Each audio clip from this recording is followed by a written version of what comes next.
terribly sorry about these little issues that we had with the stream, but people have come back for take number 2, which is always good. So thank you to Radio Alex HM, Shaffer, Patchius, and also Radio Alex HM again for sticking around as we are here for round 3 of the Historic Road Racing Championship. The event is actually underway. Some of the drivers are already on the roads of the Isle of Man and going around and doing all this stuff. So quickly, before we get on to the actual what's going on, and apologies as well if you can hear some banging going on in the background. The guys downstairs are doing some work on their flat, so it's all over the place for us at the moment, but hopefully everything will be fine for the rest of the day. So the format is, these guys aren't racing like they would be normally. They're going to go out like they do at the Isle of Man TT. The cars will be released in qualifying order every 15 seconds. So probably about half of the grid is now currently on track, and we will get to that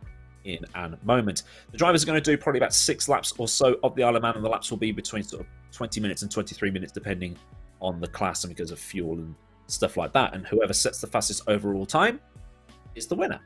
It's a bit like a rally, basically. It's a rally on a very, very, very long track. Now, you might have heard beforehand, I don't actually have a co-commentator with me today because he became an uncle. So congratulations to Zach. So he's not here today, so he's off doing family stuff. So it's just me for the whole thing, which we'll just see how all this goes. So Jackson Robillard was fastest overall in the qualifying session. We should probably go live to some actual cars on track in a moment. Jacob Demarais, GP laps himself, he was second, and Oskari Kantonen was third in a 2-litre Maserati A6 GCS. So brilliant lap from him. 2 minutes, because you expect these laps to be 2 minutes long, but no, it's a 20-minute lap.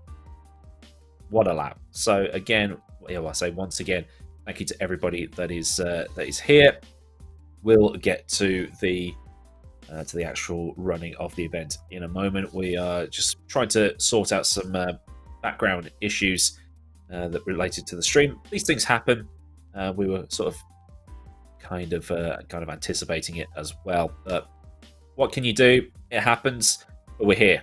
We are here and at the Isle of Man. Maybe I should do the actual intro again, because it was a brilliant joke I'd written into that. John Dunn said that no man is an island. What about the Isle of Man? Who knows? But anyway, Nightbot is doing its thing because I've got that set up for the Formula 4 race later on tonight, so that's going to start shouting at you that I'm racing at Silverstone. I'm not. This is the Isle of Man. And like I say, you've got people like John McGuinness and Joey Dunlop, names that I only knew already about an hour ago when I did the research for the intro. But I will give you some track facts that we will look at over the course of the day. There have been over 100 Isle of Man TTs held, and actually my head teacher back in 2007 binned off the whole school to go to the race in 2007. You need to be in for your GCSEs, but I'm going to the Isle of Man. Still a bit salty about that, to be honest. And it is probably the world's most dangerous racing event. 200 people, or over 200 people have been killed, and 5 were killed just this year. There has only been one Isle of Man TT without a death since the Second World War, and that is 1982. But we've got cars racing around here today, and 1954 style racing cars, which I think we're going to cut to in a moment. Our broadcast director Daniel Costello is having a lot of trouble with his equipment at the minute, but like I say, things happen, and we will get on with it. So here is Ascari. Oh, that was a great time to come back in, getting some air in the Maserati, painted in Finnish colours, well, pretty much in the Finnish flag, the blue and white, and you can see the times there on the side of the screen. You basically got to ignore that because we have I have an actual separate thing here for my timing. It says that Jake is the 442nd sector 1, and if I'm all over the place here, please understand that nobody that we're aware of has done this kind of thing. like a time trial in our Factor 2 is something that nobody has really done before. So we're all just learning as we go along. And can I remember which corner is which? Dude, I've got a map and I've got absolutely no idea. I know turn 1 because that's the first one after the starting. But well, I mean, this guy clearly knows that was Ballo. Right, let me find that on the map. How far along is that? Ballo Bridge. Right, so we're 17 miles into the lap, nearly 18 miles into the lap, coming up towards Quarry Bends. This is it, right? This is Quarry Bend? I don't have a clue. I've been looking at maps all week, and I really don't know. This is now become ASMR. But I just don't know. So he's gone purple in the first sector. Is that good? Down to Ginger Hall. Right, now you're just saying words, Jonathan. Ginger Hall. So we're about 20 miles in. So these cars are really going some here. So there's probably going to be a tight left-hander at Kerrow Moor and Glen Duff in a little bit. I think it's pretty obvious how tricky this is going to be, because like I said, this is known as being the Isle of Man TT for motorcycles. But we're running cars, and someone did post in the original stream. I think they only race motorbikes here, only motorbikes are allowed. But what if I was to tell you that in 1953 they did race cars here? And that was at the British Empire Trophy in 1953. So only 1 year prior to these cars being around. These are 1954 sports cars, basically the cars that competed at Le Mans in 1954. As GP Laps Jake getting a bit of a slide on coming into whatever village this is. Next to the fish and chip shop, running the stop sign.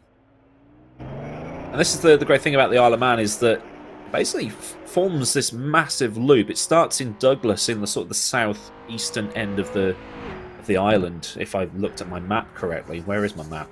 There it is. And it sort of goes round to Ballacrane, and then up towards Ramsey, and then back down again towards Douglas. So it almost goes to probably the three major settlements on the island, being Douglas, which is the capital, Peel, and then up to Ramsey. But it just sort of turns off and then goes over the top of the mountain, which I think is like the later part of it. But so it looks like okay, Parliament Square. So Jake is probably just over the north end of the circuit right now and going to start making his way back down towards Douglas. You can get involved with the hashtag, the HRRC there. And yes, it streams on a bit of a delay, so by the time he's gone into the next corner, I'm not really keeping up. So I think the class leaders are correct there, but we're not going to know until they start crossing the line. And they're doing... It says they're doing 10 laps, so 6 or 7. Like I say, ladies and gentlemen, this is the first time that this has ever happened that we're aware of. Jake getting the power down on the exit of the hairpin there, which looks, I think that might have been like Gooseneck or something like that. So he's coming up to sort of the country roads here. No speed limits on these roads. You see that sign on the British mainland? That would mean that you were able to do 60 miles an hour up here. Here, unrestricted, completely unrestricted. Go as fast as you want, but in this case, it's go as fast as you can. We've added that extra element of competition. This is where we get up to the highest point of the track, which I believe is about 1,300 feet, which for metrics is 422 meters above sea level. That'll be at Halewood's Height, which is just beyond the bungalow at sort of mile marker 31. So you may recognize this little stretch of road from episodes of Top Gear, driving cars up and down these roads, things like that. I love how chat is just saying words in the chat, identifying the correct points of the track. But like I say, you guys are probably about 30 seconds behind me, so I appreciate the help. But it's basically you're just going to be looking at cars. and Jake driving on the on both sides of the road to try and keep things going on, and probably doing over 100 miles an hour up here, which is all going to be a little bit crazy, really, because of the fact that if you make one mistake at these speeds, you are you're gonna stack it and end up upside down in a going down the embankment. Is this commentary only, or will I also be racing? I am only doing commentary for this. I'm not a sadist. What these guys have put themselves through is remarkable. That they've taken the time to learn these tracks. Well, I say these tracks, this track in particular, and they're also going to target Florio later on in the season, which is going to be absolutely mammoth undertaking. So there's 2 time trial races for this, as Jake sets a 421 second middle sector. Again, I'm not going to know anything until they cross the line, so I've got no clue how they actually do this with the real TT, getting very close to the edge of that brickwork on that bridge there. This is very Top Gearish now, isn't it? So good. And like I say, trying to put themselves through all of this, crossing a railway line, I believe that is, under a bridge. Must be absolutely breathtaking to see the motorbikes go flying up here. I'm not really into motorbikes at all, so yeah, it's a bit weird watching cars go flying around here. I have tried to drive a car around here in a set of course, but I'm on a smaller version of this track. And there you go, you see Jake just sliding around there, trying to keep the car on the road. Apparently with this mod, pace notes are included in English, French and German to help you learn the track. Jake flying around a long left-hander. I think he's probably heading back down the hill now, so these cars will have been released in qualifying order, so at some point you would think that cars are going to catch up to each other. So just as a reminder, so Jackson Robillard went out first, then Jacob went out second, Oscar Canton in third, Scooby fourth, Nick Helm in fifth. That's not the comedian, by the way. And then Simon Freilich, you might know him from other leagues in R Factor 2. I think he did FSR one year, a couple of other leagues. And then we've got Matt Wright and Mark Ziedler in the 3-litre class. So they might catch up to each other, overtake each other if cars make mistakes, or big mistakes of spin out and things like that. You've just got to keep the car on the road. And do I go out and absolutely marmalise my tyres over the first lap, or do I just survive? We had 38 starters at Spa. We ended up with 16 come the end. Right, we're at Kate's Cottage now. Where's that?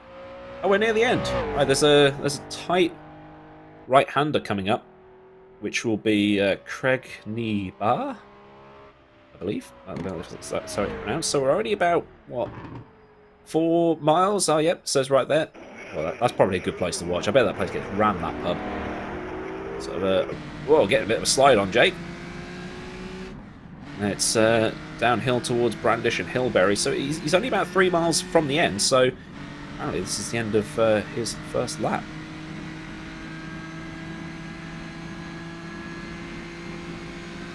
Just letting you hear the engine notes, which I can't hear for some reason. I don't know if I've got something turned off on my screen here, but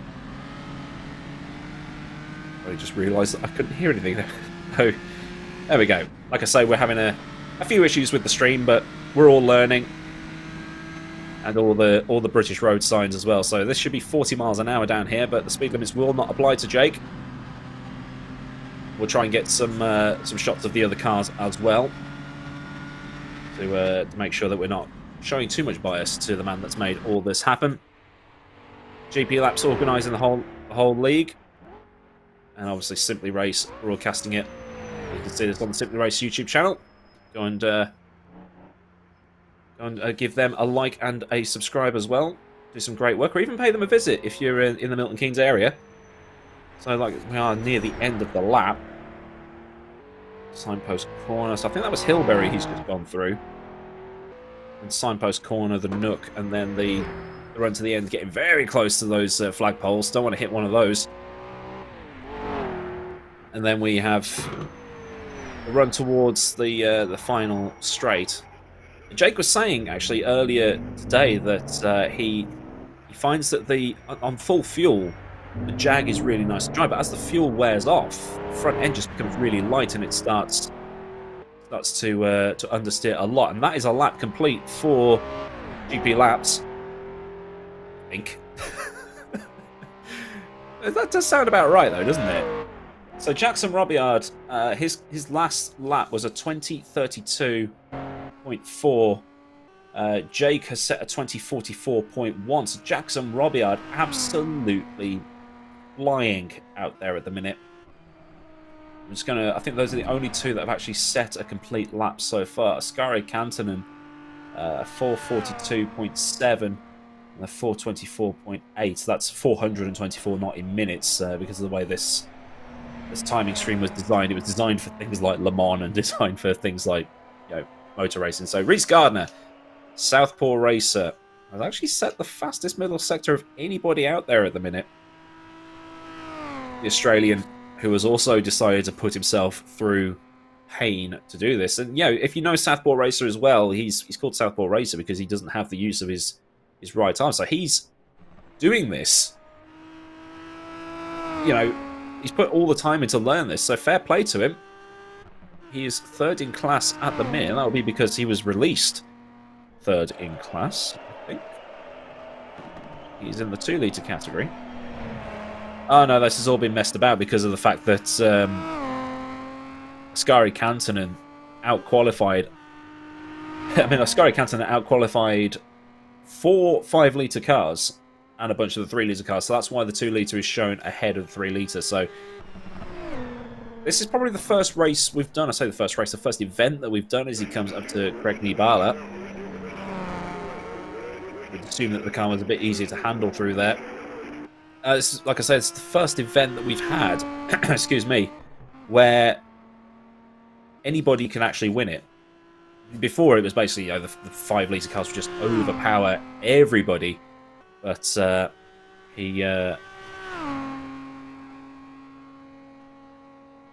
any car can win. So the 5-litre cars will just power past everybody because they're superior power. Like we saw at Spa last time out, they were just passing the 2 and 3-litre cars like they went there. But this time, it's more on the driver because this is a 37 3/4 mile track. And anything can happen. So Simon Freilich setting a 20:44.1, which is actually the best overall time in the 2-litre category. As Matt Wright was that. Didn't he just hit the wall there at a corner? Yes, Askari has been mighty fast all season. That was the 3-litre class for Matt Wright. Going up to cross the line, it's over 21 minutes this lap.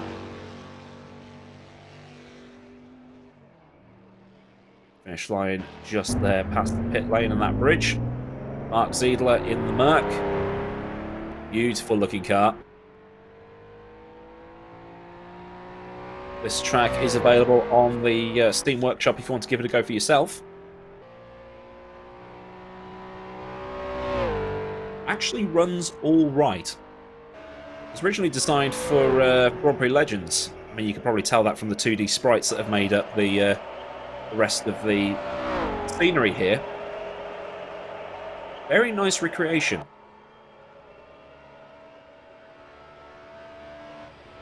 Mark Ziegler, whoa, that's fast. That's full commitment right there. So Mark Ziegler on his way towards Quarter Bridge. Getting hard on the brakes, manages to get the thing pulled up. Just about. Very squiggly on the brakes. Drum brakes on the Merc, disc brakes on the Jag. Get a kick of oversteer on the exit. Show off for the cameras. And he makes his way up to Braddon Bridge now for mile marker number 2.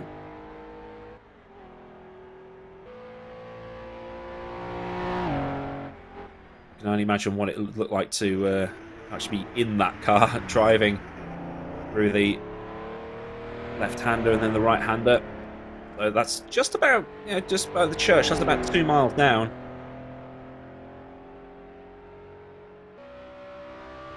sort of follow what's going on here. Actually, if we can get like an onboard and just see how mental this place is. All commitment from this Merc. We saw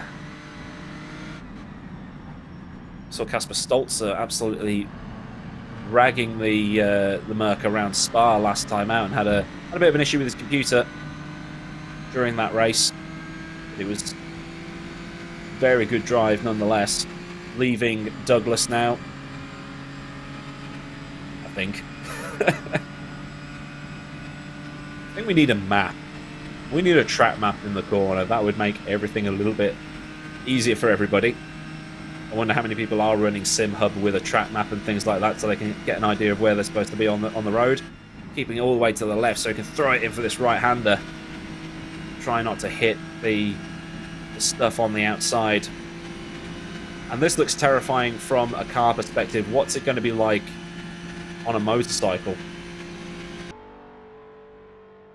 Do they have to do a pit stop? Radio Alex HM, I think they might have to.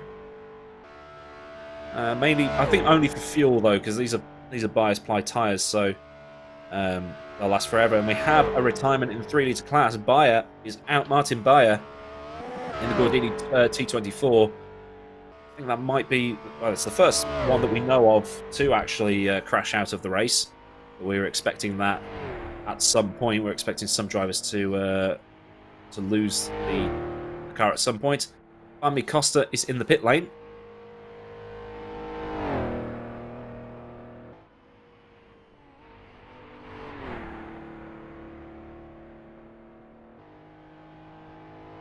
Roguefish in the 3 litre class in Sector 2.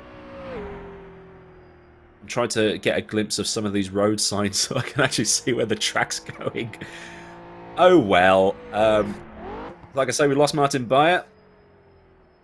This is Parliament Square, apparently. Thank you, Daniel Castillo, broadcast director. This is in Ramsey, up the north end of the island.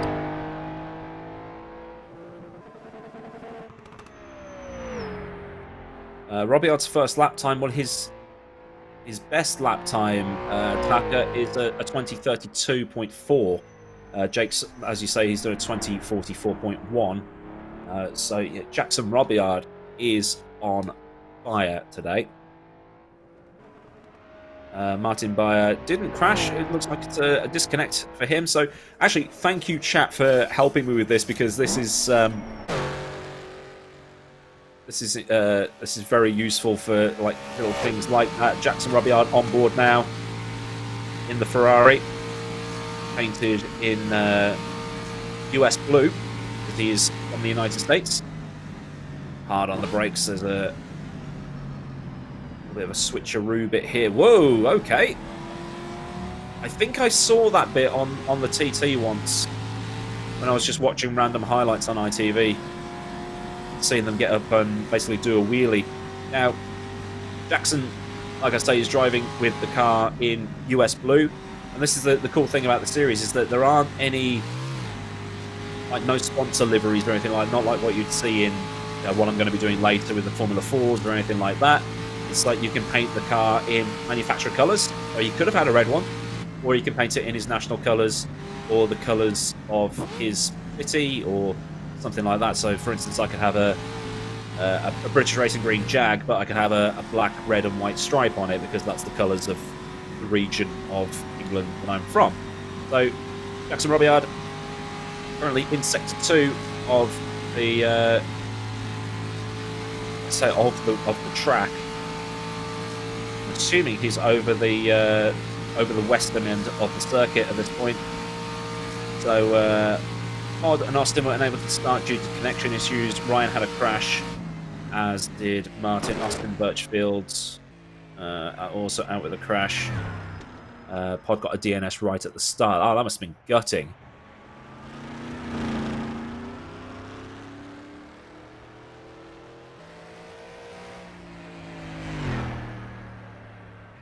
Mantas is Ganitis. Hope I got that correct.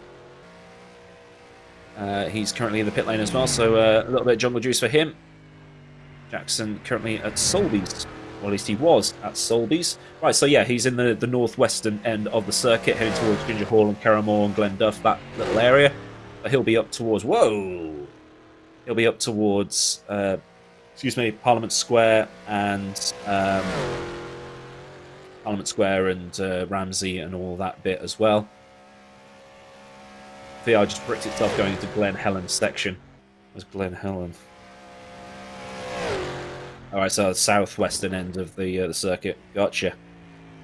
If you point out names, I can find them on the map.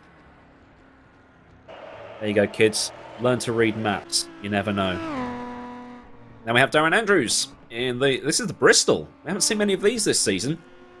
But then we haven't... we've seen basically the same people in the first 2 rounds, and with a lot of the usual guys like Enzo Fazzi and Yoni Simicic not being here today. Nico Hillebrand also not here.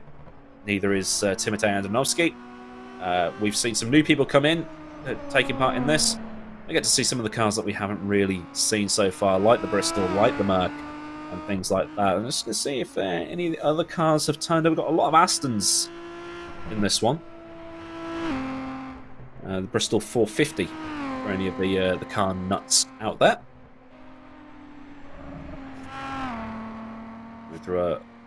I was going to say he's coming through an S section of Benz, but there's a lot of those.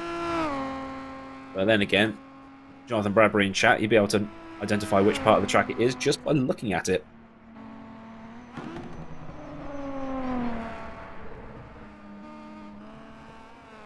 Oh, that's a clip of the wall on the exit. Hopefully that hasn't really done his steering in, because that's not going to be... Not really going to be doing his car any good if he's going to be sat in the pit lane getting that fixed. Was Ascari fast in the first lap? Ascari was fast. Ascari's best lap is only 3 seconds slower than Jake's fastest lap. Ascari did a 20:47.1 versus a 20:44.1. Which, that's quick. So you can pretty much see who's going all out and who's taking it safe, because, to be fair, Jake's going to the top of the leaderboard, whatever happens today. I thought the TT was for bikes only, and what is this game? This is R-Factor 2, and they did actually race cars here in 1953. It's part of the Empire Trophy back then. It's the only time they've ever raced cars on the like in a massive capacity. Like I say, I'm all over the place at the minute because nobody's really done a time trial before in R-Factor 2. Would be cool if they could like put some code in that would... Yes, there we go. That's thumbnail worthy, is it? Eduardo Beninca. Sort of a staple of the series so far in the 3 litre category. And if you're wondering why it says 5 litre, 2 litre, 3 litre and not in 5.32, because the fastest 2 litre car is ahead of the fastest 3 litre car. Put this into perspective, Kansanen did a 20:34.4 in pre-qualifying.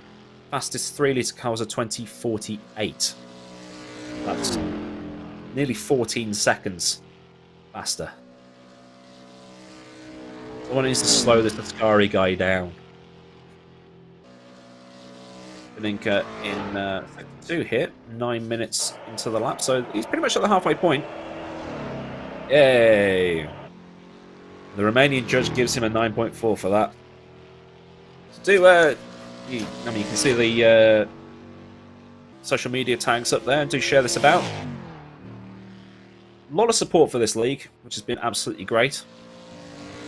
It's great to see the likes of Jone Simoncic and Enzo Fazzi, Nico Hillebrand, the sort of top eSport guys in R-Factor 2 joining in.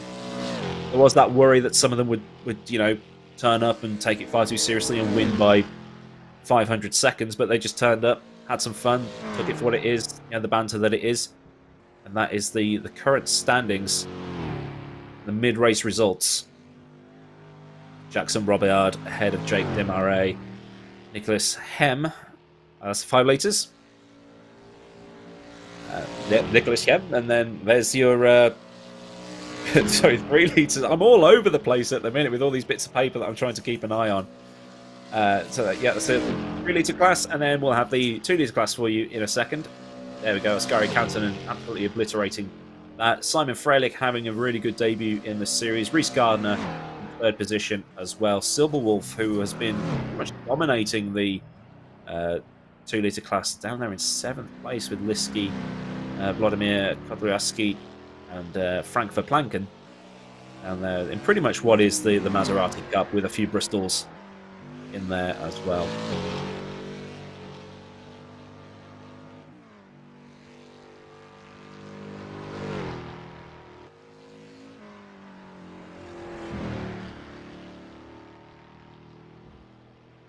Three laps into this race now. A race event. Beninka catching little bits of air as he comes through somewhere. Again, I'm assuming he's in a pretty much straight part of the track, so this is probably Ginger Hall, so between Sulby Crossroads and Kerramore.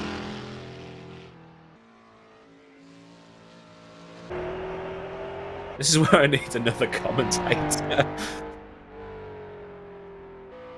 Like I say, Zach doing family stuff at the minute, just became an uncle, so needs must with that kind of thing. Richard Woodcock driving a Dutch Mercedes, looking very swish. Just ignore the fake names at the bottom.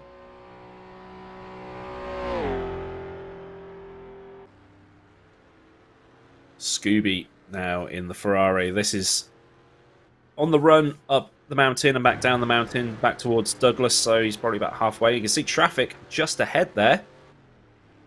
I'll find out who that is directly in front of him. It's Nicholas Helm.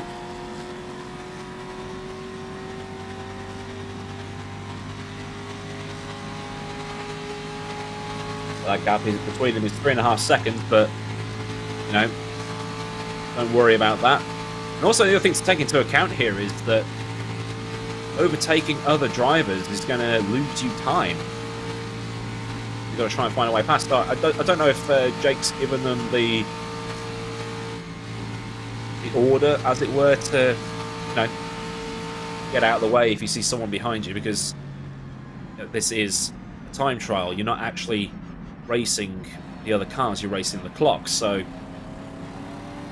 there is literally no point to trying to go 3 wide or 2 wide into to Parliament Square or something like that, because you're just going to lose so much time and get yourself wiped out. So it's the very scenic part of the track.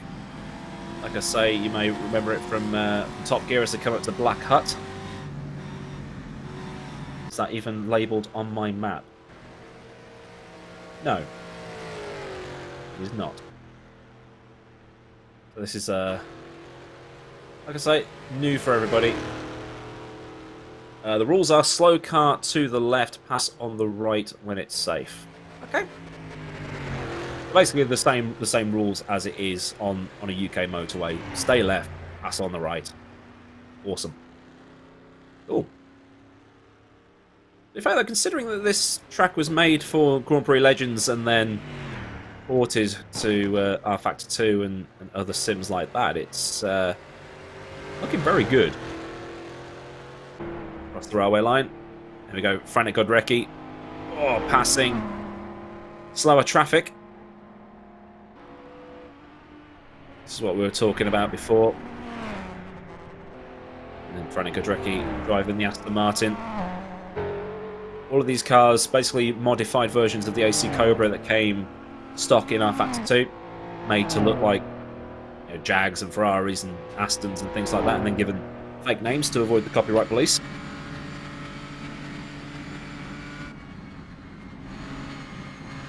And past the church. Just catching those little bits of air as they go over the bumps. Onto the curb to extend the entry into the left-hand kink there. Catching up to Ariel Diaz in front. Jackson Robillard's last lap being a 2-minute 32.4, so he's going even faster than he already has done. So assuming Robillard keeps it on track, then well, it's his for the taking here. There we go. Best lap time, Jackson Robbo, 20 minute 28.983, and then brings it into the pit lane for some fuel. That's an insane lap. I mean, they are running much slower than they did in pre-qualifying because it was all about setting the fastest lap. 2015 for Robillard on that occasion. Now we're looking at sort of 2028. Still within 20 minutes. Oh, and that is a rip out of 10. Get it back on its side. No. Oh, has he saved it? Is that still drivable? Oh, this is not going to be good. If that car is still drivable. Fair play to Frank Godrecki. Well, I'll have to get a replay of that. Take your eye off what's happening on track for a split second and then you miss the big stuff. Jake on the brakes. Into the pit lane. For a quick service. Scary Cantonen back on your screens. First place overall in the 2-litre category. Guy's absolutely flying. To put it into perspective here, his best lap 2047.1 as he hits a wall. So that's going to probably damage his steering a little bit. Still enough power to slide the rear tyres out, but then bias ply tyres, so they just... That was right at the end of the lap as well, so he hasn't really lost anything if he needs to pit. We'll see if he pits at the end of this lap. 29-second stop, 30-second stop. There we go. So he can probably get some damage fixed if he comes in and he's got enough to warrant getting it fixed. But if it's just a little bit of aero damage, then it's not going to be too much for him. Scooby heel and toeing his way into what appears to be sort of like the final corner. We'll find a couple of corners at the Nook and the Governor's Bridge and that sort of region of the track. Or not. Where is he on track? Have a look. Again, I do apologise that I'm struggling to find where I am on the map. Believe it or not, I've never had any reason to look at the Isle of Man.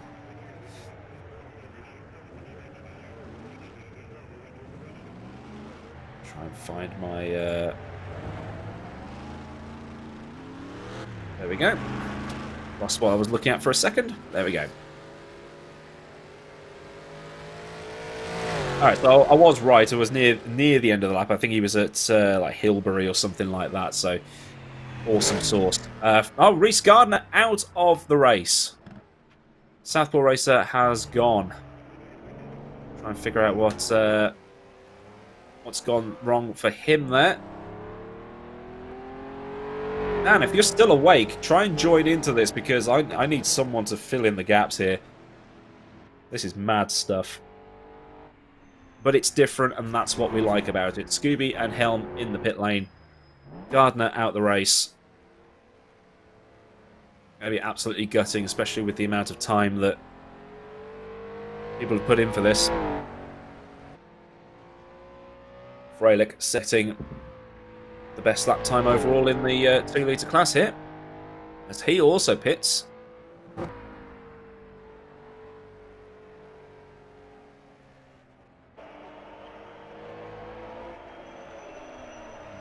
Currently looking at Dion Hansen in the Aston Martin with the uphill hairpin.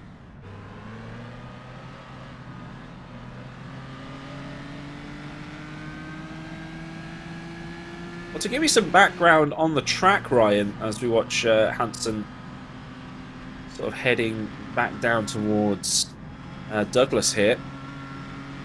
He started building the track in 2005 and then it was released for Grand Prix Legends in 2019, so that's how long he was working on it. Ooh, a bit of a wobble from Hansen there. Still alive, thankfully.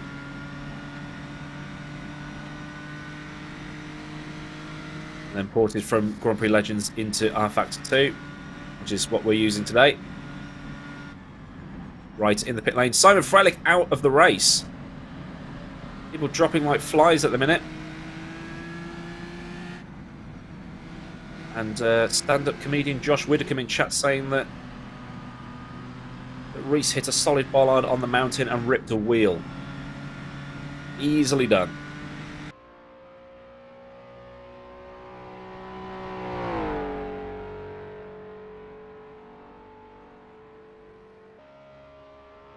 So this is the mountain section that Dion Hansen is coming through right now.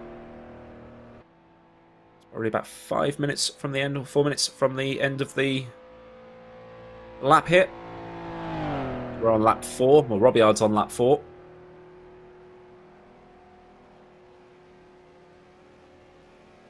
Just trying to get some of these times available.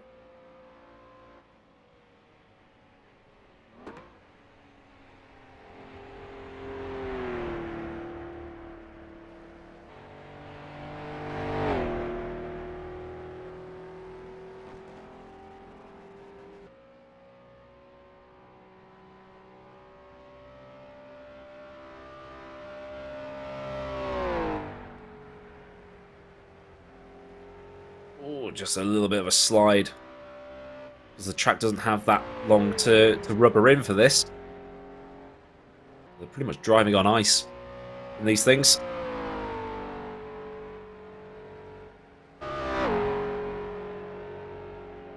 Doc Slappy.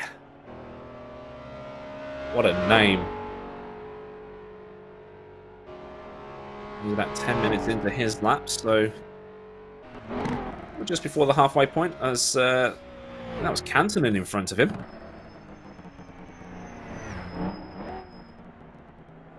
So Doc Slappy really catching up to being pulled away from there, because if it's Ascari Cantonen that's ahead of him, then yeah, Cantonen's going to be absolutely pulling some gaps on him.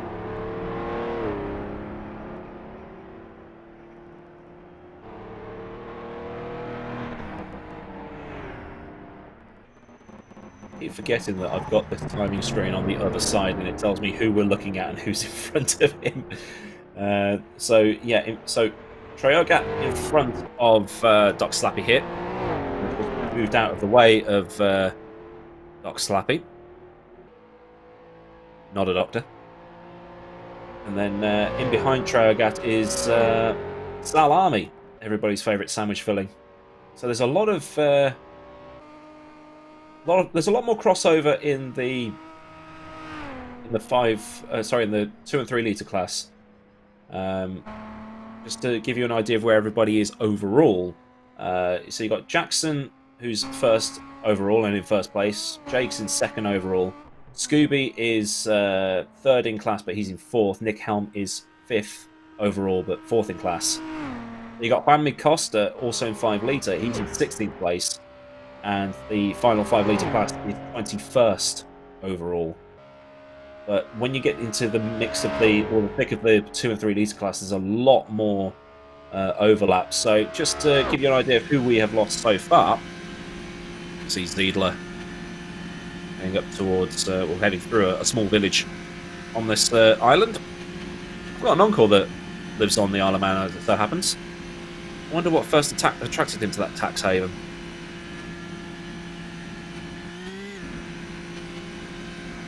We have lost Austin Birchfield, Ryan Kane, Nate Cowan, Martin Beyer. Dion Hansen has DNF'd. So that must have happened as we went away from him. Reece Gardner also out. Simon Frelick out. Richard Woodcock's in the pit lane, and everybody else seems to have survived so far. So 1, 2, 3, 4, 5, 6, 7 DNFs so far. So we still have more than 30 cars in the running, which is pretty good going. So we're pretty much at the half point of this race. Again, once again, apologies for any issues that we've had during the stream. Issues with power, with the broadcast director, among other things, not going well for us. The way streaming works, you have stream keys and stuff like that, and it didn't want to work when we tried to restart the event. But we're here. You're viewing it. Everything is new for everybody. We'll be back to normal, I think, for the next round, which will actually be a proper race. So, all good. People are hard on the brakes. He's about to make a right-hand turn here.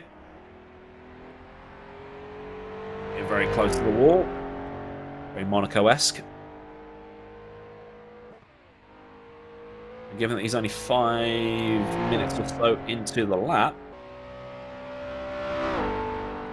I would say he's coming. Mark Ziegler's coming through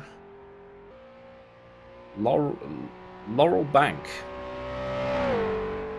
Excuse me, and then up to Craig Willie's Hill. Lol. There's a quick yellow in Sector 1. Someone must have had a moment.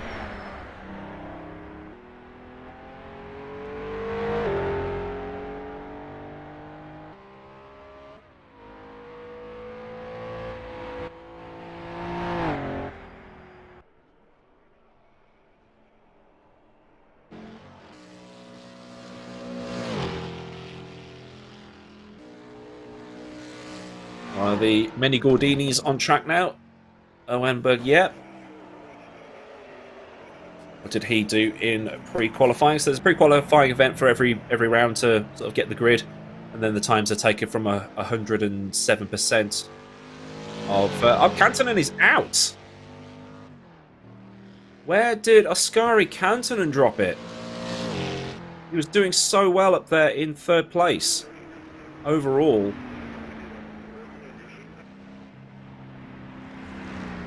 Has completely lost it. I'm going to try and grab as many replays as we can of these incidents and accidents, because I mean, we need to find out where exactly on track they happened. We've also only got one computer handling the stream today, so that'll probably be why we can't get any replays. But like I say, we've had our issues, but we've at least been able to bring you an event.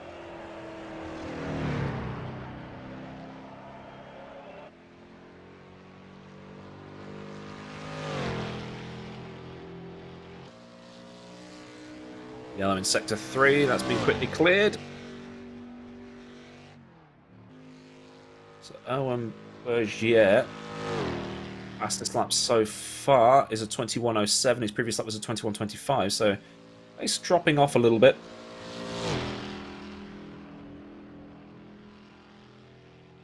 I think that DNF brings us up to 8 now. So we're down to 30 remaining. Nikolai B. This is coming down around the mountain.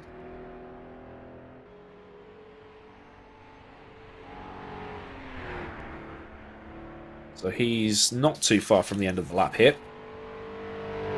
Well, he's cleared Cregney Bar. Probably heading down towards Signpost and that area. Hilbury. Trying to find... Probably not even that. It's probably Dukes. Or Windy Corner. So, yeah, it was around there. I got it right. Nice. I'm getting good at this. Danish flag painted on the mark here. Get this next left-hander nice and slowly to make sure that no doings are transpire.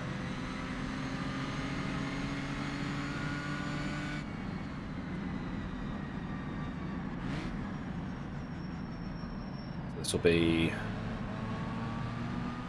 Drunk Nimona, maybe?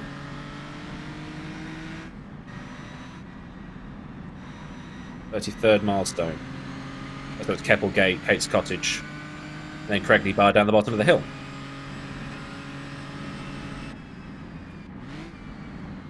I'm actually learning the layout of this track. And then I can forget it all once it ends.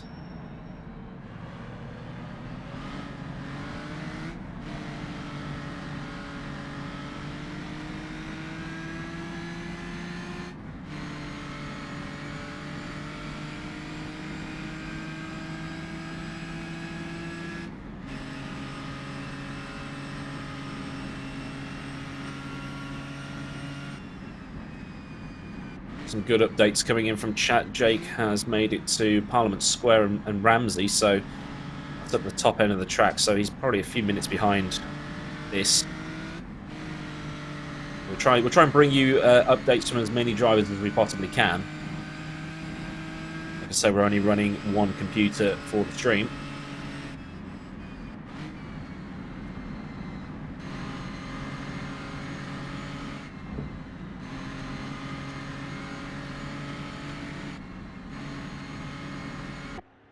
There's a few confidence lifts here.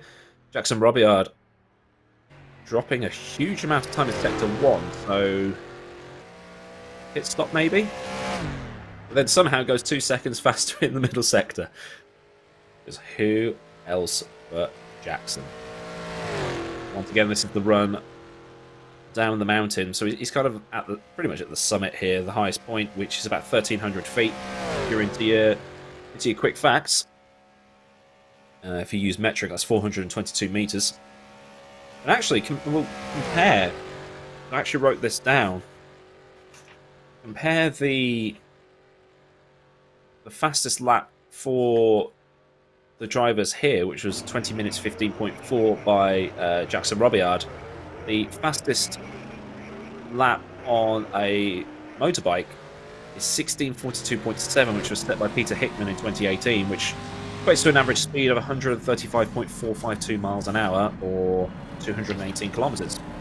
If you're using newfangled money. Scooby, now. This looks like Ramsey to me. Temptation was there to turn right, I think.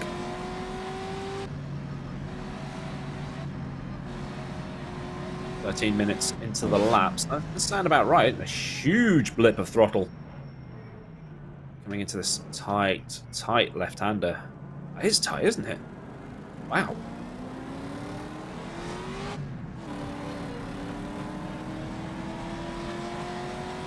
So that would have been the hairpin. It's actually labelled as hairpin on here. We're towards the waterworks, I think. I'm glad there are a lot of people that know the layout of this, because I don't. In case you can't tell.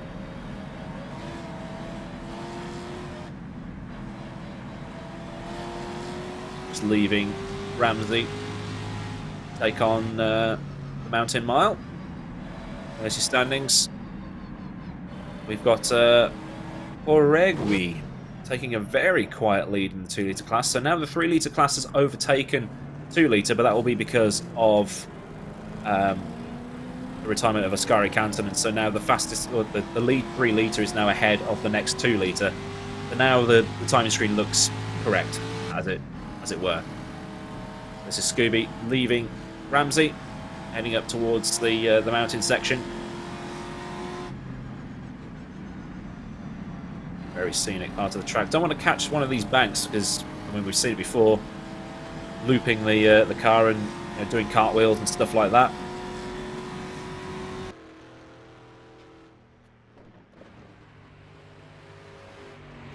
Great shot of the rest of the island in the background there. Try not to hit any of these concrete walls.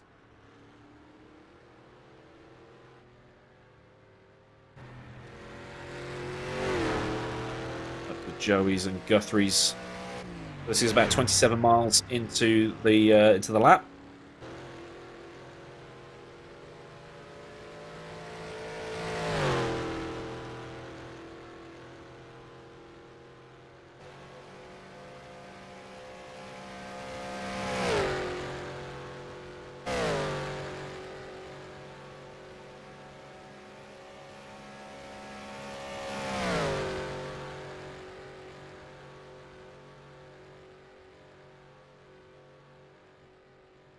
This guy might be Dutch. Franek Godrecki still soldiering on in a car that's done more cartwheels and flips than Julius Agahauer at the 2002 World Cup. Using the curb as well to generate some turning, getting a couple of wheels off the ground. Some traffic ahead of him, bit of a lock-up. Some of these cars running drum brakes, some of these cars running disc brakes. Let's have a look at Franek Godrecki. So that will be Ariel Diaz ahead of him. He's been closing up to Ariel Diaz for a little while, has Franek Godrecki. Then he looped it. He's caught right back up to him again, so expect Ariel Diaz to move out of the way momentarily. The slower traffic has to keep left and then faster traffic on the right, which is what's happened there.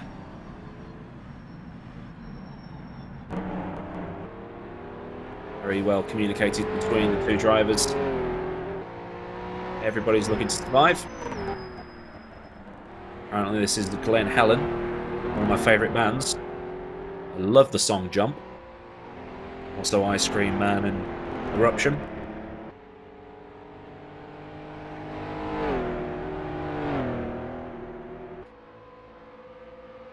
Cantonman's still in 5th despite retiring.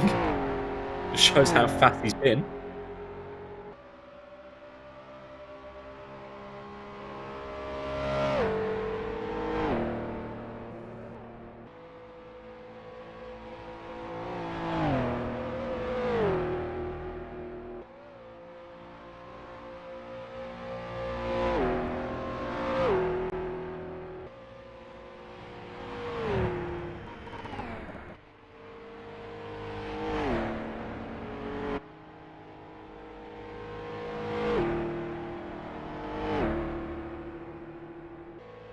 Another quick yellow in Sector 3. Quick yellows are the ones that always the good yellows, if there is such a thing.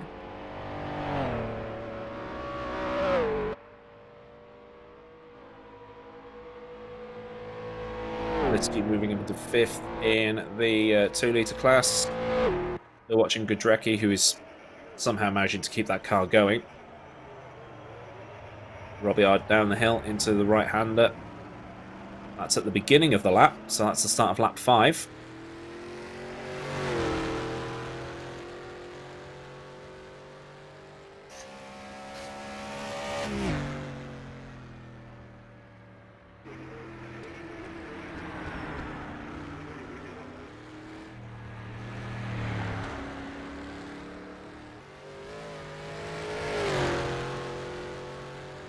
Lap 5 of 10. Halfway there.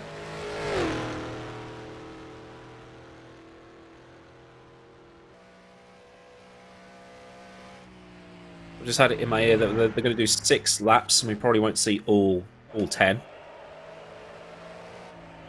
I was thinking it was going to be 6 laps, but then it was, and then I saw 10, and then I just got very confused. So, but then again, like I've been reminding people all afternoon, that this is probably the first ever TT that's ever been done in R Factor 2. And that's the great thing about this series, is that it has been different. Usually it's GT3s and yellow in Sector 3. That's quite a long yellow, and it's been cleared. That's Juan Costa gone.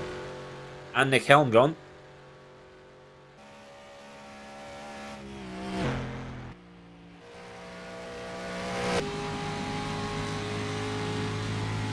Nothing's really been able to stop Jackson Robillard today. 81 seconds ahead of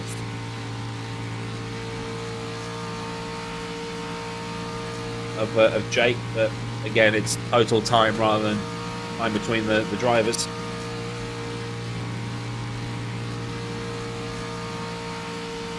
Jackson's best, 2028, 29. His last was 21.22.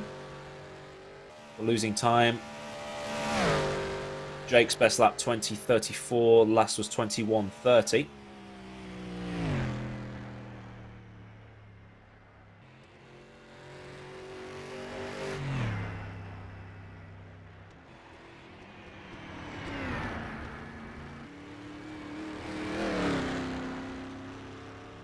Twelve DNF so far.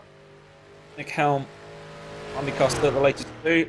They join Oskari Kantonen, Simon Frelick, Frank Verblanken, Reese Gardner, Tim Madpaul, Dion Hansen, Martin Bayer, Nate Coward, Ryan Kane and Austin Birchfield. And crashing out of this race as well must hurt a little bit more, considering how much effort you have to put in to learn the layout of the track and focus so much on not crashing that you do end up crashing. Just that one lap concentration. Not fun for anybody. Jackson just kisses the curb to try and open up some of these corners. Hard on the brakes in the Ferrari. Through a right-hander at a very pink-looking hub.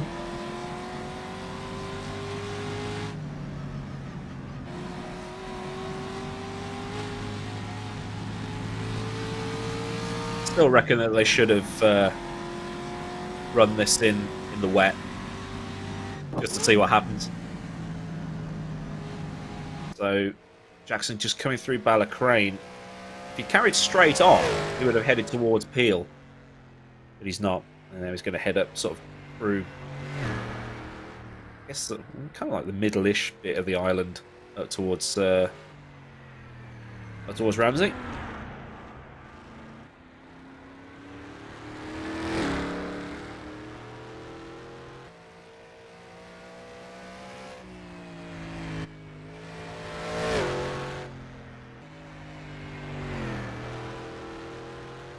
Long yellow is now cleared.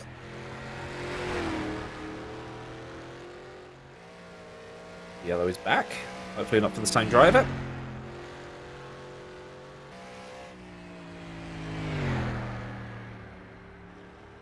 Lots of yellows coming out at the minute. Hopefully we've not lost another driver. Drivers.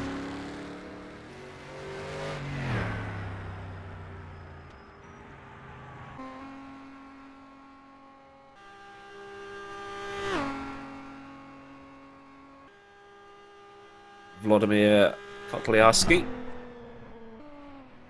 painted in Ukrainian national colours. Drivers allowed to run manufactured colours, or they can run the colours of their country, their city, their county, their region, just to make it a bit more immersive. So no sponsor liveries allowed, all national colours. Had another DNF by the sounds of things. Franek Godrecki has finally retired. Looks like he parked it. Doing very well to carry on after rolling the car. So maybe he had some damage that he just couldn't drive around anymore. Maybe it was him that brought out all those extra yellows. And then it's like, oh, it's too badly damaged. I'll pull over. Class leaders there, Robiard, Wright, and Oregui. Although take that with a pinch of salt as more yellows come out. Because we're looking at overall time rather than the actual positioning of the cars on the track. Apparently Franek's engine exploded. That's a shame. And then here is the leader of the 2-litre class, Isidoro Horegui. Or Horegui? I do apologise for any pronunciation butchering that is happening this afternoon. He's just coming across the line to complete the next lap. See what time he's set. So he's in the 21-minute bracket here. Pulls it in for some fuel. Luckily, the pit stop line is just after the timing line, so you don't lose time by pitting. You just lose the time from the next lap, which is pretty cool. Dan Andrews, the Australian, and the Bristol. Huge blip of throttle into what appears to be Quarterbridge, maybe. Probably not. That's not the right corner. Ignore me. No, it's the wrong part of the track altogether. This is over the top end of the circuit. Or ish. Yeah, he's just... Oh, no, that's the end of the circuit. GG. That's another lap down for the Australian, pretty much.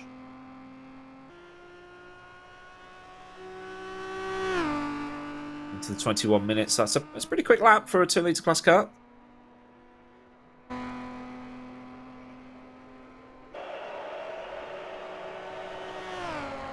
What we're essentially seeing here, ladies and gentlemen, is hot stinting.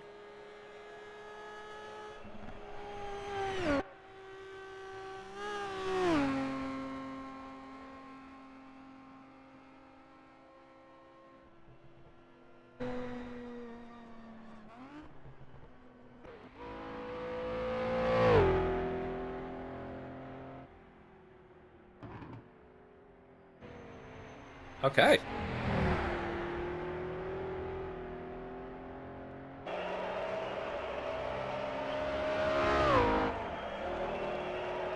we've actually that okay was me talking to my broadcast director, because we've actually got Southpaw Racer available for an interview. We're just trying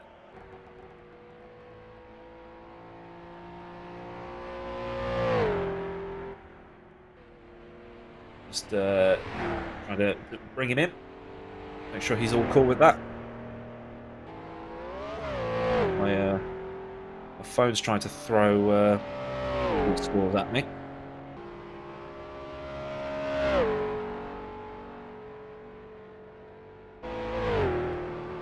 Jackson is now on a flyer, 3 seconds up in the first sector. Oh, sorry, that's Jake. He's 3 seconds up in the first sector. So, pulling out the stops of the final lap by the looks of things.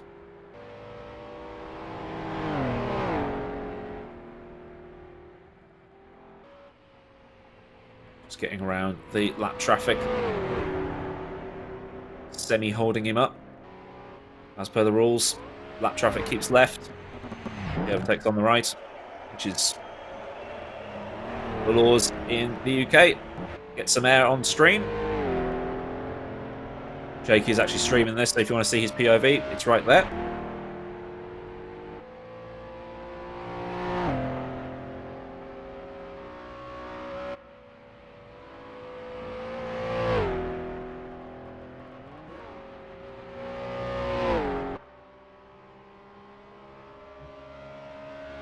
Yellow's coming out again in Sector 2. We'll keep an eye on that, see what happens with any retirements. Don't see anything happening at the minute. There's Yellow's...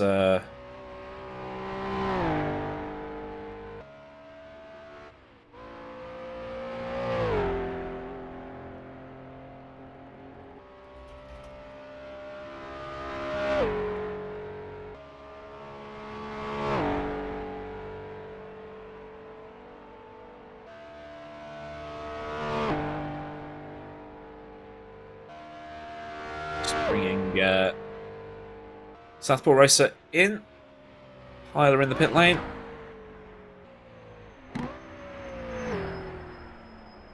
We'll drag Southpaw Racer in momentarily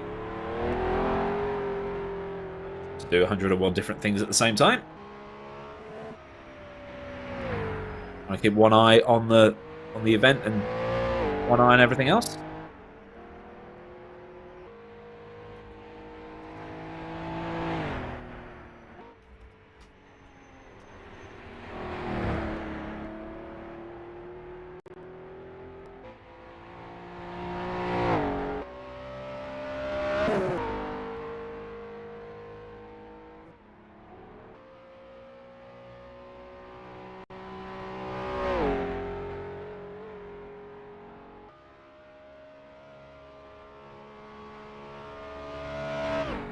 While we work on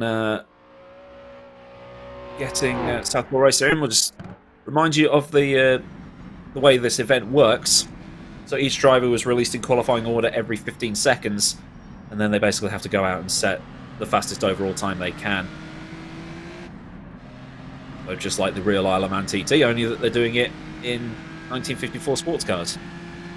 Something that we're aware of is unique to sim racing. I don't think anybody has actually tried this before. We're going to be doing it all again later on in the season, as they will be doing the Targa Florio.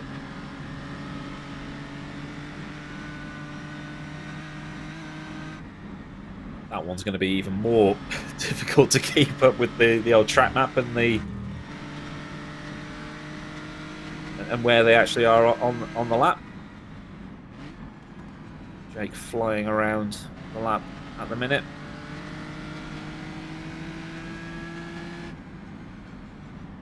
It's heading in towards Ramsey here. So this will be Parliament Square. Something along those lines. Shanks. Yeah, this is in the middle of Ramsey. Hence the car dealership. Schools Corner and all of that stuff. Going towards the hairpin, which looks like the most fun corner on the entire circuit. vaulting the curb, try and cut the corner, straighten the exit a bit.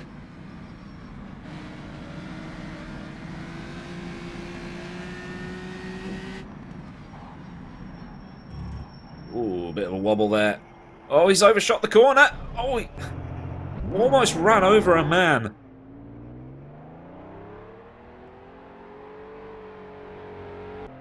Is that car damaged? It looked a little bit... Oh, that's suboptimal. You are missing a wheel, sir. Is he trying to Michael Schumacher his way to the end of the lap? If so, fair play. And that's in a wall. And then Richard Woodcock pretty much out of the running for this. Hyler in third position in his class. As Indy Brony points out in chat, the man didn't even flinch seeing a Jag. And insert, he can run over whoever he wants because he's got a Jag. So this is early on in the lap here, over the south end of the circuit. Just pretty much worked out where they are based on how many how many minutes they've so far covered. Great shot coming out of the corner, almost kissing the wall. Okay, we actually have... Oh, we've got Southpaw Racer here. We are, I believe, doing this on Discord chat. So, Reece, are you there? Yes, I am. Fantastic Sorry. stuff. Took me a while to get connected with you guys. No, it's fine. It's all good. You were running so well out there. I think you were in third at one point. So, what happened to the car? Did you stuff it into a wall? Did you blow the engine on a downshift, or was it just something else? Okay, so lap 2 was going pretty well. Apparently, I was told by my Twitch chat that on my first lap I had a purple sector, so I definitely had the pace to do really well here today. But coming into, I think it would have been Dukes around the open section along the mountain. I could have gotten the corner name wrong. It's one of the multi-apex left-handers with the destruction bollards on the outside. I just trail braked a little too much, lost the rear, and slid off the track and into the bollards, and the car got destroyed. How many laps / hours do you think you put into learning this place? Just to give the stream chat an idea as to how mental this place is. Yeah, I've lost count of the amount of laps I've tried, but I can tell you the amount of time. If we combine all of the streams that I did on traction practicing, that's probably like 6 to 8 hours already, and then more practice on my own channel. It's probably about 9 or 10 hours.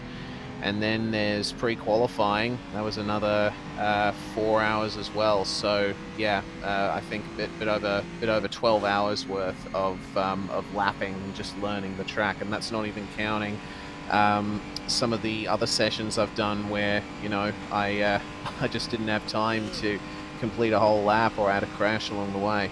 Was it fun though? Yeah, absolutely, it was fun. I mean, I love the challenge of learning a circuit that's new to me, and I've always been curious about the Isle of Man TT circuit. I've watched onboards from years ago, and it's just amazing what they do in real life at this place. So actually being able to learn my way around this place, okay, this corner's Ballacrane, this is Kirkmichael, this is what those commentators mean, this is Ramsey Hairpin, I have context for this place now. So it's been really valuable for me. Would it be good knowledge going in towards Targa Florio for how you learn this place? Because Targa Florio is a little bit longer, I think. So are you going to try and learn Targa Florio in the same way you learned this place, or is it going to be a whole nother method of learning for you? I think it's a little bit of both. I think that I've already done some practice on Targa Florio. I have managed to at least complete a lap. Which is obviously good, but I think the fact is Isle of Man might be a little bit more difficult to learn, I think, all up. But at the very least, with the Isle of Man, you have sections you can break the track up into. It's really easy for you to tell what part of the track you're at, and that's not exactly the case with Targa Florio, and a lot of the corners are roughly the same radius and speed at that place as well. So yeah, we'll see how we go. I'm going to keep practicing for Targa Florio as much as I can, but my focus will be about 30% on Targa Florio for the next month, but 70% on Dundrod, because I'm feeling really good about the Maserati there. Oh, fantastic stuff. So we'll definitely see you for the rest of the rounds of this season then. Yeah, absolutely. I entered this championship intending to take part in every single round, and, you know, barring something horrible happening in the personal life, or, you know, the world ending or something like that, you can guarantee that I'll be there for every round to come. Fantastic stuff. I'm doing it from Australia as well, so it's like, what, midnight there at the minute? It's currently 11:30 p.m. I'm on the Wow. west coast of Australia, so you know, it's not as bad as it is for drivers on the east coast. Well, we'll let you go off and have some food and a beer or whatever, and we'll look forward to seeing you at the next round. All right, thanks very much, Aiden. Cheers. Cheers. All right, Southpaw Racer himself taking part in this competition. Like I said, he's here for every round, so fair play to him for doing it at the time of day that he's doing it. And fair play to DDF Racer as well, who is on that eastern coast of Australia, with it being after 1 o'clock in the morning, and joining in for this. Apparently, I've also been told that we're up to about 14 DNFs now, because we've lost Salami on top of Nick Helm, which is testament to how fast some of these guys have been, where they're still not fully down the bottom end of the field yet. Just checking in with some of these race results, because Jackson Robillard did a 20:28.2 on that last lap. And there we go. There's the current standings. Robillard from Jake from Scooby, and Mantis in 4th. Nick Helm DNF, Whammy Costa DNF. That's your 5 litres class. Matt Wright from 3 litre, leading 3 litre. Mark Ziedler in 2nd. Eduardo Beninca in 3rd, although take these with a pinch of salt because it's over. It's total time with this thing rather than actual position, because they were released at 15-second intervals. So we'll figure out how it all works at the end. Probably tune into the GP Laps YouTube channel and the GP Laps Discord as well to get the actual results. I'll probably put them up on my community tab as well. And then Darren Andrews there in the Bristol, leading the 2 litre class there, and Isidoro Oregi in 2nd. I do apologise if I'm butchering your name. And then Hyla in 3rd, with Silverwolf in 4th, who has been a driver who's been a regular participant this season, quietly running down there in 4th. It'll be interesting to see how this all works out at the end of the day's festivities, as that's very close to the wall there. Very close to the wall. Some of these drivers. I was actually Silverwolf in the Maserati, driving it in manufacturer colours there. Jake in the pit lane, who also said that his car is doing well after that brush with the man.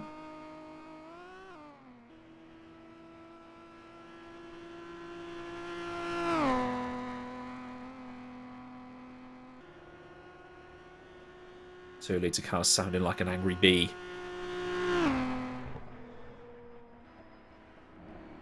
Currently in Sector 2 is Silverwolf.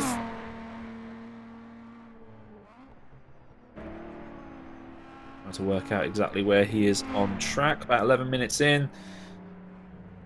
Probably about 18 miles into the lap or something like that. And there we go. He's still going. Fair play. It's the Giga Chad strategy here. The Mercedes still running on 3 wheels. Going for full Lewis Hamilton Silverstone 2020 simulator.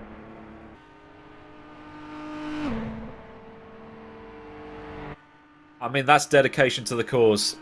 Carrying on. Yellow in Sector 3, that's cleared. Now, this should be the final lap of the race, you would have thought. Each driver doing their 6 laps. And then their total time being taken. So the 10 laps is basically to allow anybody being lapped to complete those 6 laps. I've just worked it out in my head. Jackson Robillard has been absolutely flying all day. Should he finish this lap, it'll be a very, very deserved victory here. His best lap, over 14 seconds faster than the next fastest lap. And then you got Scooby, whose fastest lap was a 20:50.007. He's currently in the pit lane. And on my timing screen, cross-checking that with the rest of it. It's already counted 1 lap when starting out the pit lanes, but lap 7 needs to be finished. Gotcha. So the next lap will be the final lap. Is that correct? Oh, right. They are on lap 5, but the lap counter says lap 6. Gotcha.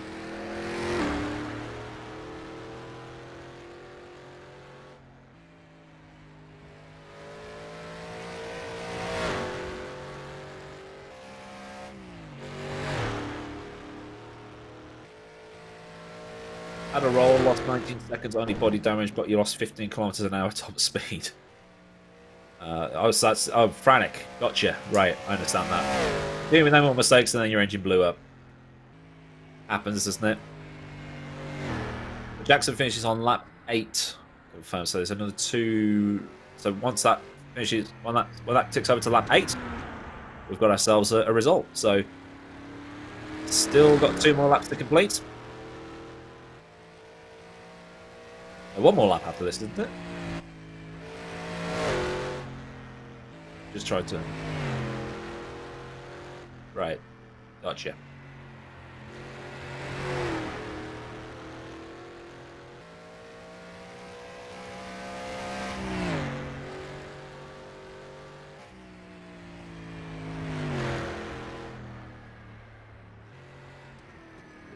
Six minutes into the lap here for Jackson Robillard. We'll try and show you as many drivers as possible. Once again, take the distances between them as not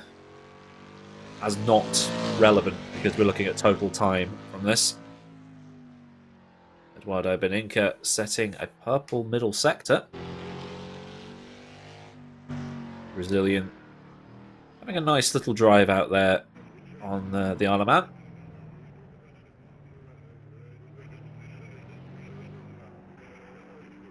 Nice immersive sound as well with the commentator. Not this commentator, but the commentator coming through the PA system. 15 years it took to make this track. It was released for Grand Prix Legends back in 2019. As Beninca pulls into the pit lane at the end of the lap. Decent lap from him. Nikolai Bogatrev. Was that Bogatriev? There we go. Or Bogatyrev. Read the Y and the R the wrong way around. Getting nice air. This is the 3-litre class. Zeidler and Beninca in the pit lane. Actually, I think Zeidler's left. No, he's still in the pit lane. Apparently. Showing that on my timing screen.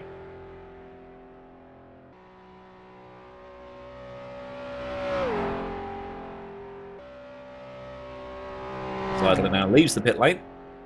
Beninca still there, 41 seconds stationary. Zeidler retakes second place. Field very much spread out at the minute.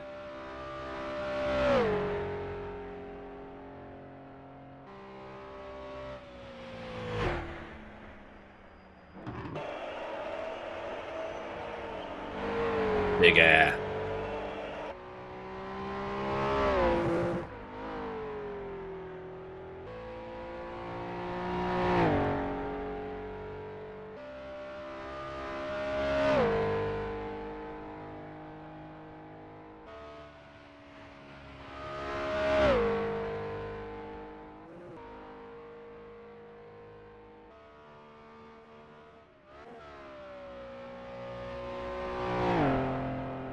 Once again, thank you to everybody who has turned up to watch this. Thank you as well to Simply Race for making the broadcast look very, very nice. Next round is at Dundrod, I believe. So we're back onto a proper road course as a yellow comes out in Sector 3. And it hung around for a little while. It's back. So it looks like a driver's made... Excuse me, a mistake. As we see Hyla coming down the mountain now. Got another driver in behind him. Looks like it's yeah.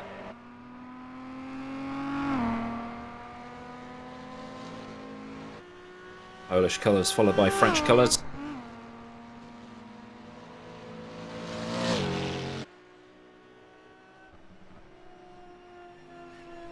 It's good seeing cars within visual distance of each other as they come through. Crag. Oh, sorry, Kronk. No, that's not. I've read that completely wrong. Ignore me. Cregny Bar. That's the one. As we have championship standings to bring you. This is as it stands. Actually, no, this isn't as it stands. This is as it was leading into this. So Simoncic on top.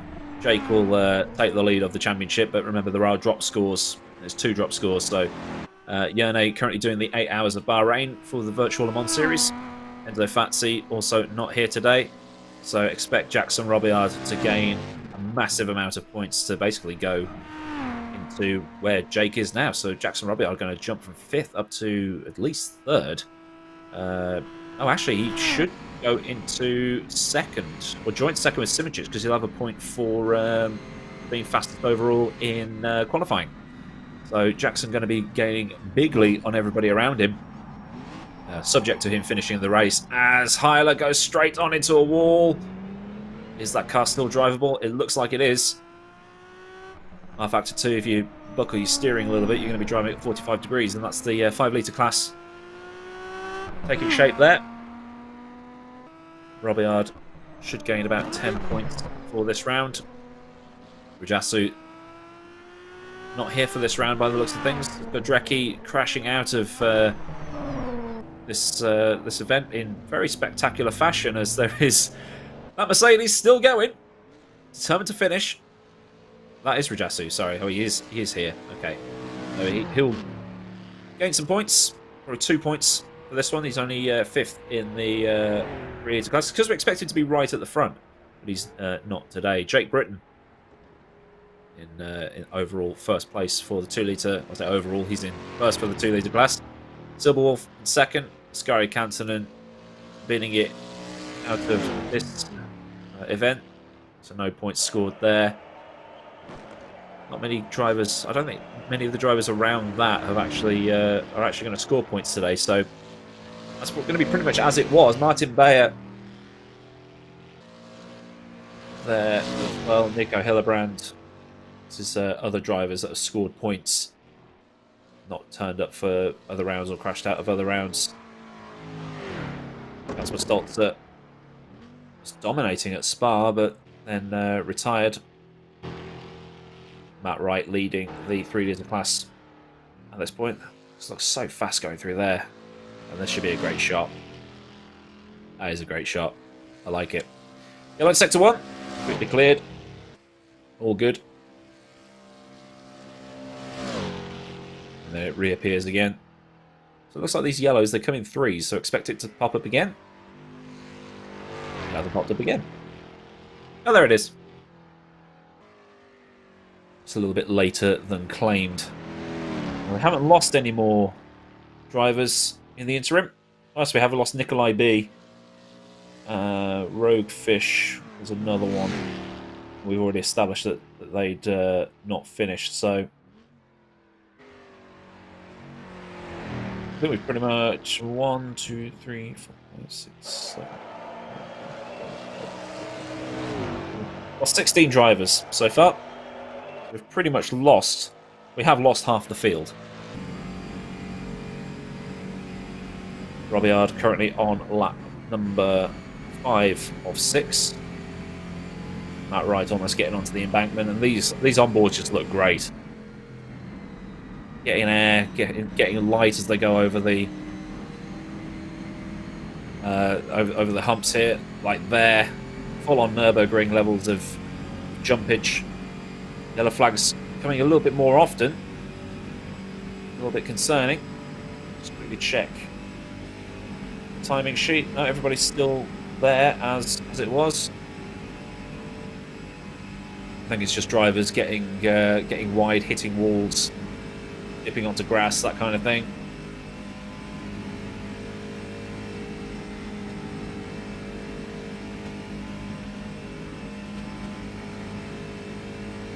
Yellow flags again in sector 1.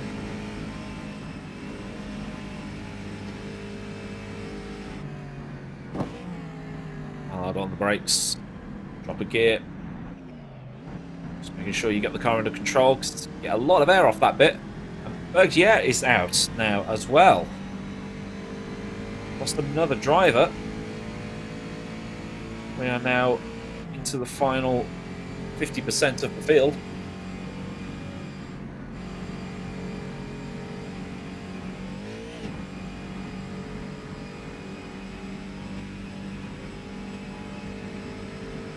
Just see Matt Wright trying to be pretty much inch perfect. He comes through each kink, trying to shorten the line as much as possible, keep the speed up. Stuff that would be absolutely terrifying in a bike and on a bike and in a car.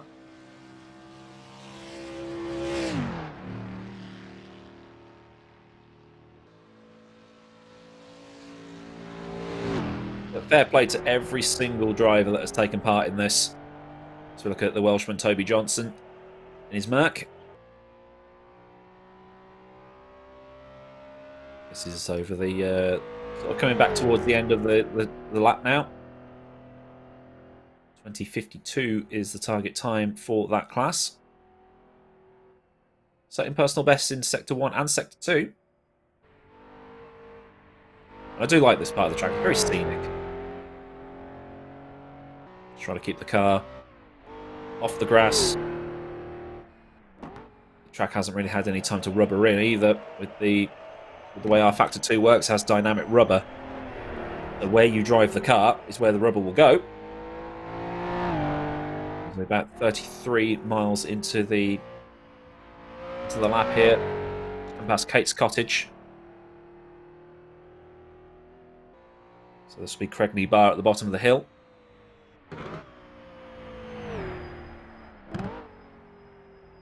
So that's now 34 miles he's just done. Corner doesn't look anywhere near as tight as it does on the map, to be fair. So 35 miles, just about, down the bottom of the hill to where the next corner is. So very, very, very long. Very, very long lap here. 37 3/4 miles. That's... how far's that? Imagine driving from...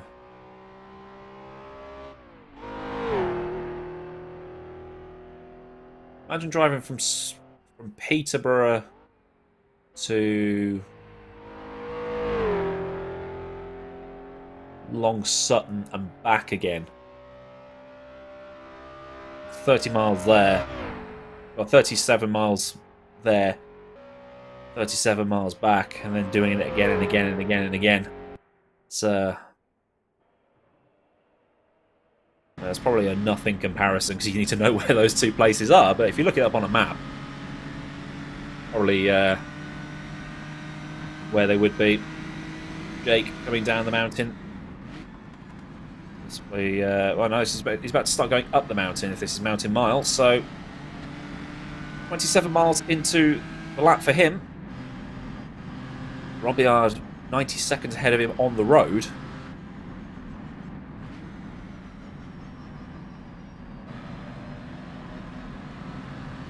Across the railway line.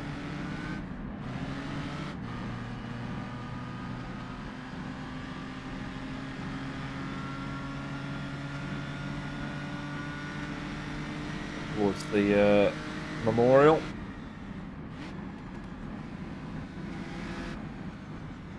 can hear the downshifts and all that stuff as he tries to keep the car under control. We have seen him in a wall once today. Not that much damage. He is fastest overall in the middle sector. 56.3 off his best in the first sector. That will mean that he's had a pit stop at some point.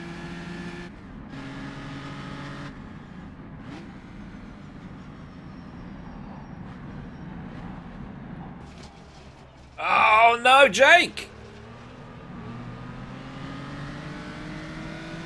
Gives the car a bit of a wiggle just to test the steering out. I think he's okay. Yeah, he's okay. Whew.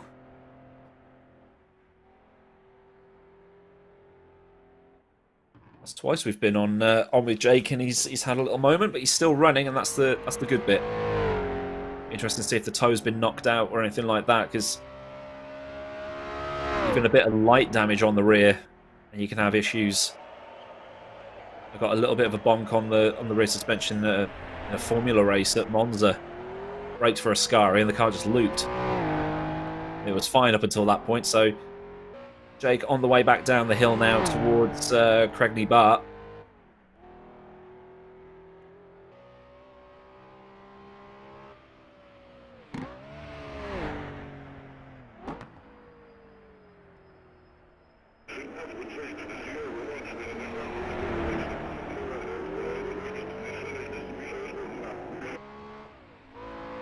Starts the fastest sector, the fastest middle sector, but it's not going to do his lap time any good come the end. With 2040 into that lap, Jackson Robillard now just finishing the lap. So this will be the last lap now for him. So we are approximately 21.5 minutes from the end of this run for the Jackson Robillard here.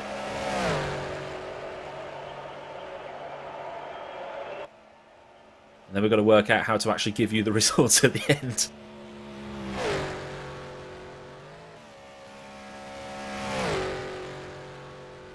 I want to see if that Mercedes is still going on three wheels. So while Jackson Robillard has been dominant today, with his lap times and everything else, there is still the matter of an orange Mercedes driving around with the left front wheel missing. Matt Wright apparently decided not to turn up for this corner. There he is.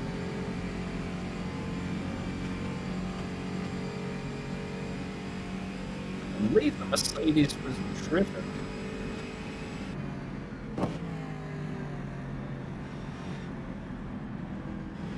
Richard Woodcock. How was it? Oh, second two.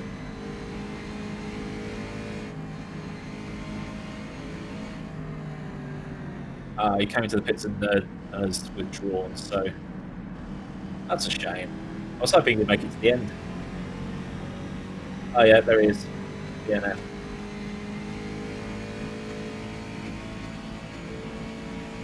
So we've lost, but yeah, Woodcock from that group. Doc Slappy getting promoted into a couple of extra positions here.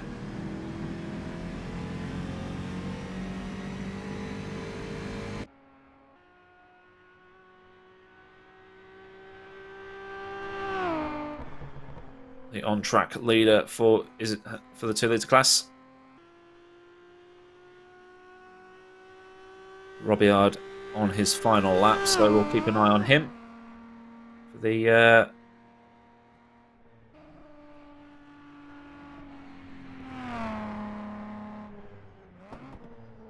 so this is coming down the final bit of the circuit for Egwy.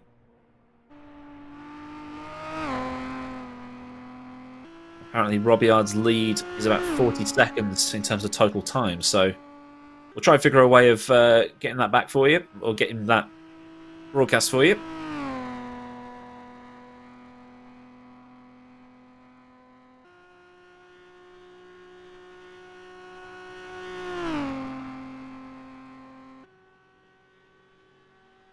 So I've just found the top 5 unofficial standings so far are Jackson, Jake, Scooby, Matt Wright, and Eduardo Beninca, and that's the overall top 5. Ian Monroe, who is working behind the scenes trying to put it all together. Huge blip of the throttle there. This is Mantas Isganitis, who is currently running 4th, and I think that's the last on track of the 5 litres.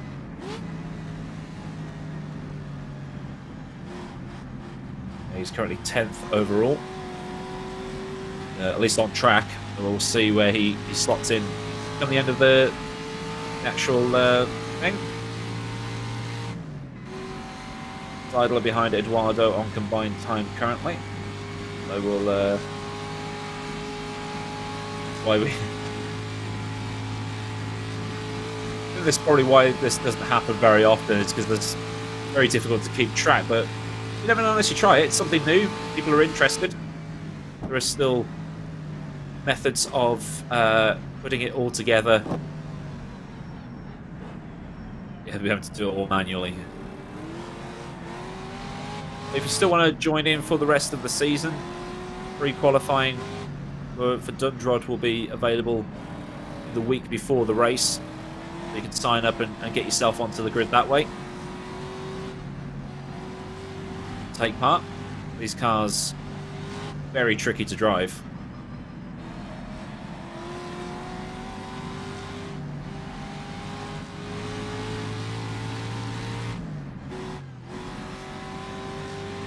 Gets some air and runs it through a tunnel of trees. Pretty much halfway through his lap currently.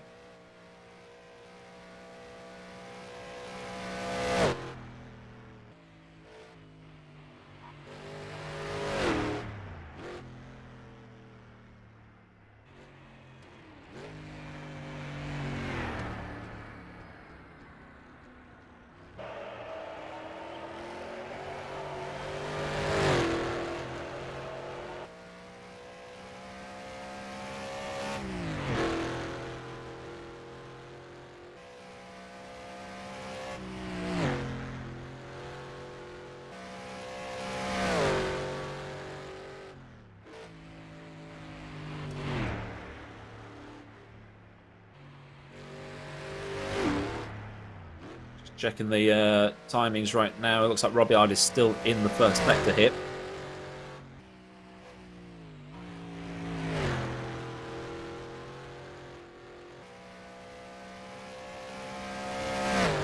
Again, it's total time for this, so while the gaps between each of the drivers look massive, we need to look at their total time from the end of the event. It's all been done old school. Which adds to the immersion of the fact that it's a 1950s racing series, having to do everything manually. Manton's just coming through Ramsey now, the north end of the island.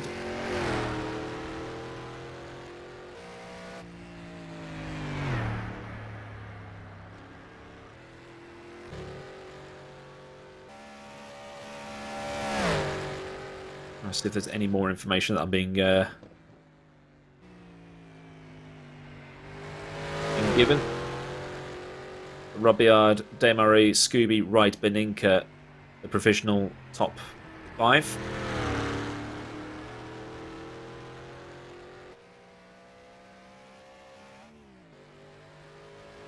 Had 16 non-finishes so far, including Austin, who did not start. So that would be Austin Birchfield. Jackson going all out in the first sector, 1.5 seconds up, or just over 1.5 seconds up. Totally flying here, right on the edge. Now, does he risk it all on this final lap to secure the win, or does he take it semi-easy? We'll find out when we get to the end of sector 2 to see what happens.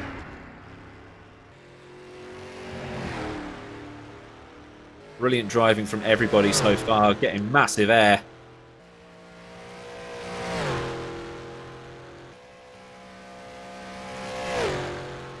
The restricted speed limit sign coming out of the village. No speed limits on the Isle of Man outside the villages and the towns.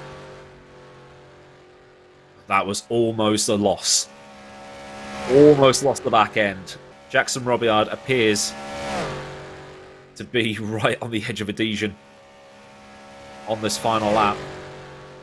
Is he looking for the fastest lap, or does he go, maybe I should slow it down a tiny bit after wobbling it in the way that he did just then? On the brakes. He's going to get some big air here. There we go. New spine, please.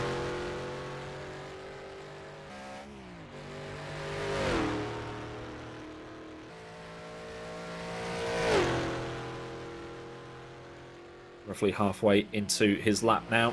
His final lap now, I should say.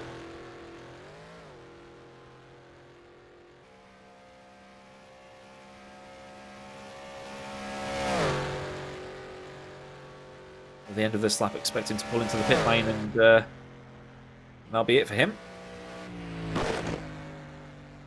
Beninka in the pit lane, picking on some fuel for the final lap.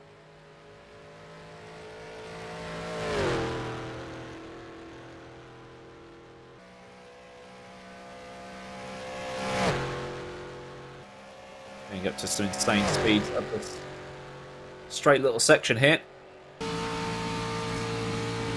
On board with Jackson Robyard right now. Now he's going flat out along here in a car. What's he going to be like on a bike? Hard on the brakes. This right-hander. It's pulled up nice and straight. He's avoided sliding into the concrete on the edge. Matt Wright has retired from the 3-litre class as well. That's just popped up on my screen. We've lost the leader of the 3-litre class right at the end.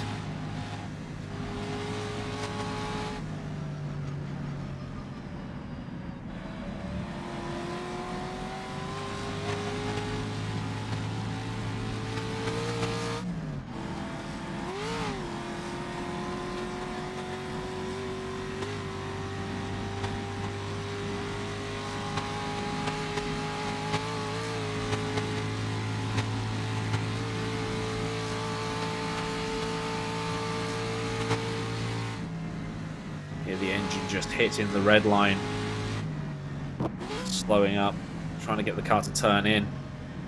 More mechanical grip, and even then they didn't have much mechanical grip as well. Certainly no downforce on them.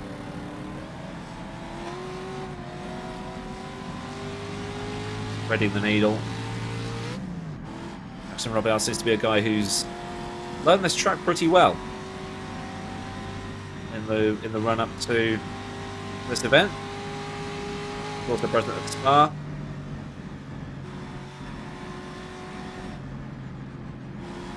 Have a US 1-2 at the Isle of Man, all being well. So Matt Wright lose it right at the end. Hopefully Jackson Robyard doesn't as well. Using all of the road.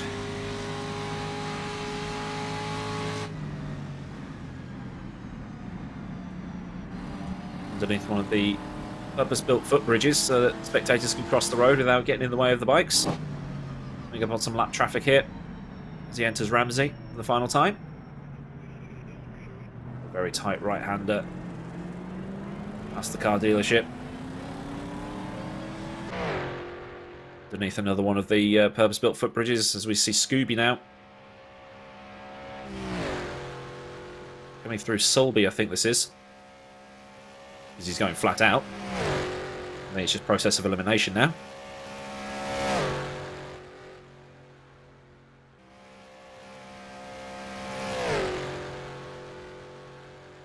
Super, super fast up here. 120, 130 miles an hour maybe. He's got to get on the brakes for the S-bends. Just up here where he'll get some air on the exit. Whee! There we go. Went a little bit slower than others have gone through there, just to try and make sure that he doesn't lose it on this final lap. Robillard, Demarais, Scooby doing incredibly well here.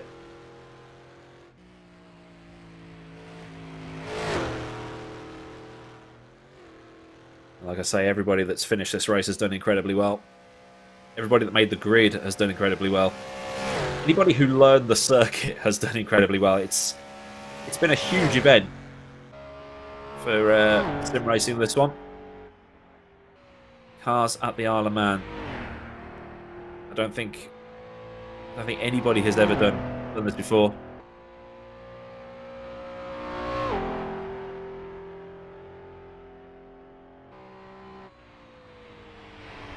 Ziedler leading 3-litre class with the demise of Mr. Wright. Very wiggly on the exit of that particular corner. Yellow in sector 3 has come out.